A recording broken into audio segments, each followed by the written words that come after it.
ಮಾಜಿ ಪ್ರಧಾನಿ ನೆಹರು ಅವರ ದಾಖಲೆಯನ್ನ ಮುರಿದಿದ್ದಾರೆ ನರೇಂದ್ರ ಮೋದಿ ಅವರು. 4398 ದಿನ ನೆಹರು ಅವರು ಪ್ರಧಾನಿ ಆಗಿದ್ರು, ದೇಶವನ್ನ ಆಳಿದ್ರು. ಈಗ ಇವರು ಒಂದಿನ ಎಕ್ಸ್ಟ್ರಾ.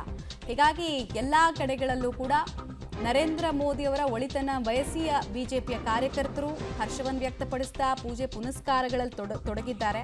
ಅಕ್ಷರಶಃ ಬಿಜೆಪಿ ಕಾರ್ಯಕರ್ತರು ಹೇಗಿದ್ದಾರೆ ಅಂದರೆ, ಕಮಲೇ ಕಮಲೋತ್ಪತ್ತಿ ಅನ್ನೋ ಸಂಸ್ಕೃತದ ಶ್ಲೋಕ ನಮಗೂ ಕೂಡ ಅಪ್ಲೈ ಆಗುತ್ತೆ ಅಂತೆಲ್ಲ ಅಂತಿದ್ದಾರೆ.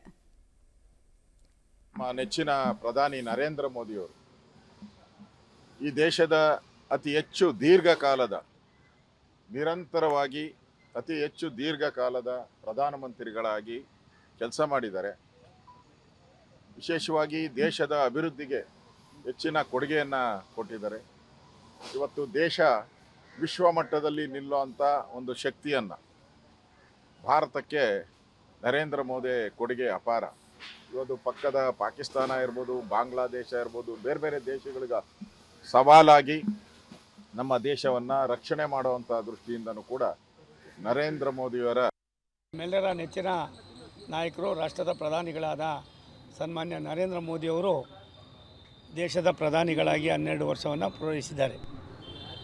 ದೇಶದ ಮೊಟ್ಟ ಮೊದಲ ಪ್ರಧಾನಿಗಳಾದ ದಿವಂಗತ ಜವಾಹರ್ಲಾಲ್ ನೆಹರೂರವರ 4398 ದಿನವನ್ನು 4399 ದಿನಗಳಾಗಿ ಮಾಡಿ ಪ್ರಾಯಶಃ ಒಂದು ದೊಡ್ಡ ದಾಖಲೆಯನ್ನು ಕೂಡ ಮುರಿದು ದೇಶದ ಭವಿಷ್ಯಕ್ಕೆ ಮೋದಿಜಿಯವರ ಕೊಡುಗೆಯನ್ನು ವಿಶ್ವವೇ ಇವತ್ತು ಕೊಂಡಾಡ್ತಕ್ಕಂಥ ಒಂದು ಸಂದರ್ಭ.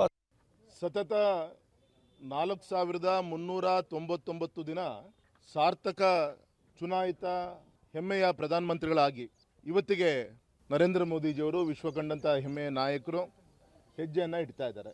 ಈ ಸಂದರ್ಭದಲ್ಲಿ ದೇಶಾದ್ಯಂತ ಪ್ರಪಂಚದಲ್ಲಿ ಮೂಲೆ ಮೂಲೆಗಳಲ್ಲೂ ಕೂಡ ಈ ದಿನವನ್ನು ಒಂದು ಯಶಸ್ವಿಯಾಗಿ ಎಲ್ಲ ದೇವರ ಒಂದು ಸನ್ನಿಧಾನದಲ್ಲಿ ಇನ್ನು ಹೆಚ್ಚು ಪ್ರಧಾನಮಂತ್ರಿಗಳಿಗೆ ಅಧಿಕಾರ ನಡೆಸುವಂಥ ಒಂದು